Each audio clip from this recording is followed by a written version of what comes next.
நீங்க முருகனை கும்பிட ஆரம்பிச்ச பிறகு இந்த ஒரு தப்பை மட்டும் பண்ணிடாதீங்க. ஆமாம், எல்லாருமே அவரோட சோதனையில இருந்து தான் வந்திருக்கோம். நீங்க ஏதாவது ஒண்ணு அவர்கிட்ட வேணும் அப்படின்னு வேண்டிக்கிட்டு கேக்குறீங்க அப்படின்னா முதலில் முருகன் என்ன செய்வார் தெரியுமா? உங்களை ரொம்பவே சோதிப்பாரு. எப்படி அந்த சோதனை இருக்கும் அப்படின்னா, நீங்க எதை கேட்டு அவர்கிட்ட வந்தீர்களோ, எதுக்காக அவரை வேண்ட ஆரம்பிச்சீங்களோ அது வேண்டவே வேண்டாம் அப்படின்னு சொல்ற அளவிற்கு உங்களை போட்டு சோதிப்பாரு. அந்த சோதனையை எப்படியாவது தாக்கு பிடிச்சு நின்னுடுங்க.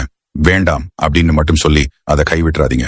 முதல்ல ஒன்றை ஞாபகம் வச்சுக்கோங்க, எந்த ஒரு பொருளும் நமக்கு ஈஸியா கிடைச்சிட்டா நமக்கு அதோட அருமை தெரியாது. அதே ஒரு விஷயம் நமக்கு ரொம்ப கஷ்டப்பட்டு பல தோல்விகளுக்கு அப்புறம் கிடைக்கிறது அப்படின்னா அதோட அருமை நமக்கு நல்லாவே புரியும். அது மாதிரிதான் முருகன் மேல் இருக்கும் நம்பிக்கையும். நீங்க கேட்ட உடனே அவர் அதை செய்து விட்டார் உங்களுக்கு. அதோட அருமை என்னைக்குமே புரியாது. அவரது பக்தர்களை அவர் எப்போதுமே கைவிடவே மாட்டாரு. முருகன் பக்தன் அப்படின்னா சும்மா இல்லை.